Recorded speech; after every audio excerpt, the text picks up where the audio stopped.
Welcome back. So, just have this one issue here. I think it's next month that Cassandra's book drops. So, I guess I'll have two issues to cover.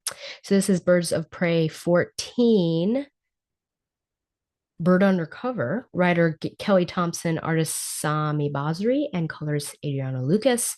And I was just looking that I guess they have now applied the new slash old DC logo, and they've got this all in. So I guess that's their new one. Man, I feel like I've been through so many of these little taglines and everything. And yeah, if we look at everything, we have a hashtag Carolyn knows Barbara Gordon and everyone else. And it's a cool cover, but I will buy Leonardo Romero, whom I love. Cool cover, but it doesn't really get into what happens in this particular issue. As for the publisher synopsis, it is the Birds of Prey are back to business as they infiltrate the ninth day. A mysterious corporation the birds believe have. Mysterious corporation. A mysterious corporation the birds believe has kidnapped people, including Amazons that have gone missing. When their spy on the inside, an undercover Cassandra Cain, breaks contact, it'll be up to Oracle, Black Canary, Big Barda, Megara, and newcomers Grace Choi and Onyx to bust her out. Don't miss the start of this thrilling new arc where the fate of the Amazons rests in the hands of a silent warrior. So it's very interesting that Cassandra Cain is sort of the center point of this, and she's about to have her own book. I don't know whether this was of Thompson's own desires or she was told to have this sort of lead in. I guess we'll find out. And also, how shocking would it be if she is our point person, Cassandra, and then all of a sudden she is taken out and removed from this after being the center point. So I guess we'll see what happens. So, I mean, first of all, I will say the art on this is awesome. I love it. I came to this picture and of Cassandra Cain coming out of the elevator, and I thought, good Lord, Cassandra. And I texted Donovan and I said, Donovan, do you think that Cassandra Cain is hot in this issue? And he said yes, which shocked me because I thought that he wouldn't want to ever say that Cassandra Cain was hot. And he asked me if I think that Barbara Gordon's hot, and I said I would never use those terms. That she's beautiful, but other people are, just because I have like a special place in my heart. I frankly don't want to think of Cassandra Cain as hot, just because I think of her as this young whippersnapper, but she is killing it in this particular outfit. I think that probably many a person could consider this like woman crush Wednesday. Um, I don't know. Yeah, I don't think I've ever expected to see Cassandra Cain look like this. So I guess well done, and also maybe I wish it hadn't have happened, but here we are. Yes. So Cassandra Cain, sort of. My big question with this, besides her cool look right there, is would she have been able to pull this off, being undercover? And I'm not saying that she's not capable of being undercover, but in this capacity, that's like the big thing. Just completely a completely different persona, um, being able to pull off like this cool aloofness and almost being a jerk, quite rightly, in terms of what happens to her to other people. It's just like a completely different character. And I wondered if Cassandra has the capacity to do that. I feel like she can do stealth mode and that sort of thing, but not this. But that's just my opinion. And I guess I just wish I understood who Cass is in this moment in time in DC Comics history. And I would hope that it would be consistent, because I just think like if I go back to the Cassandra that we just read, could classic Cassandra act and do this? I don't know. I mean, she put on Hot Topic wear and she was ready to go, but that feels different than what's going on here. We have again a pretty cool fight scene, and she shows everyone who's boss and also like, don't waste my time. I appreciate this fun discussion between Babs and Dinah, and that Dinah wishes she could be in there and doesn't really feel comfortable fully with Cass going and being the undercover agent. And what I love most is that Babs says, should have thought about that before you showed that gorgeous face to the world over and over again, too famous rock star. And I thought, wow, so we do remember that Dinah was the lead member of a rock band at some point. So, yes, I appreciate that. I love, I will say that I think it's too soon to tell how this is going to be. We had that backup that I talked about in the previous episode, which I wonder if there was another backup. But obviously, there's tension between the Amazon and the birds of prey, quite rightly, given what had gone down. So we'll see if that continues, especially with this mission. I really like the fact that we have two new members potentially. Onyx, RIP Orpheus. It's great to see. And then Grace Choi. I was trying to figure out what was going on between these two people. I felt there was maybe some sort of relationship, but I think that I am incorrect because I think that Grace Choi mentioned something about a boyfriend or a husband. So, no. Uh, I, pardon me, I feel like both of these work really well since we have a missing Amazon, and especially with Grace Choi. I will say that Onyx is like way more buff than the last time I saw her in the pages of Batgirl, actually. So that is interesting. I love this whole fight slash training sequence between Onyx, Grace, and Big Barda, and just how fun it is, as well as getting to see the range of power that Barda has. And then I think the sick glee that Dinah has watching this whole thing.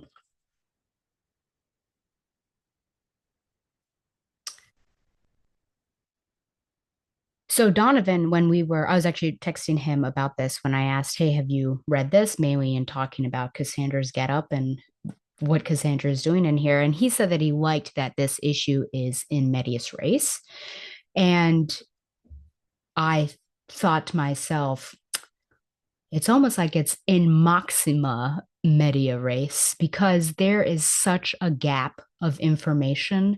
Like, when did Onyx and Grace join? Who is the ninth day? When I started reading this, I actually felt like I had missed an issue and I needed to go back. But I thought, no, I've finished up on 13. And then I also thought, wait, is this connected to that backup I read? No, that was something else entirely as well.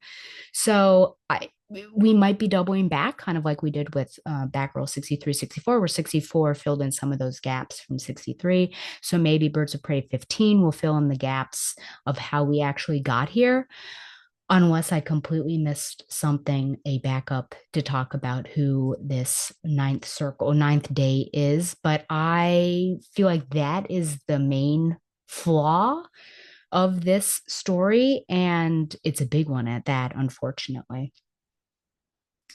With all that being said, just with, where are we and what's actually happening, I will say that I actually really enjoyed this issue. I'm interested to see where it's going. I just wish I had more information going into this particular story. And while I think Cass looks super cool, I don't know if she could pull it off. But if that's just, I guess I just need to be told that this is the way Cassandra Cain is now and go from there. Like, if this is her, that she speaks really well, she's well read, she can read people's movement as well as go undercover, be like a Matches Malone type of person, then I'll accept it. I hope that I don't go from here to Batgirl number one and I've got a completely different person who might be saying or there are dots, or that she's completely like anonymous and shut down from human, she's like the back to the inhuman sort of person, because I've now seen her costume and which one it's going to be. So is she going to be taking off her mask and waxing poetic? I don't know. So I just want there to be consistency, and I guess tell me who this Cassandra Cain is, because I have an idea and this is not it. So if this is how it is, I'll accept it, I promise. But no, it's interesting. It's an interesting story. I just wish I had some more information leading into it, but we will hold out hope that 15 fills in those gaps. So I'm going to give this an 8.5 out of 10. I don't know. Queer awakening Cassandra Cain's, because I'm sure that many people who probably were not attracted to Cassandra Cain are now attracted to Cassandra Cain just because of that particular outfit. I would say, like, I would totally wear that outfit as well. I do like vests, so let me know where she's shopping. Banana Republic. I'll head on down there. So, anywho, I guess that's it for Birds of Prey number 14. Now it technically is the time for Stella's Dungeon of Smut, brought to you by Hornacek's fried calamari sticks. And I don't think actually that I have any to relate, but let me just pull them up, because remember, I'm sort of winding down, and the ones I have been reading. Oh, oh, okay. I will give you one, I think.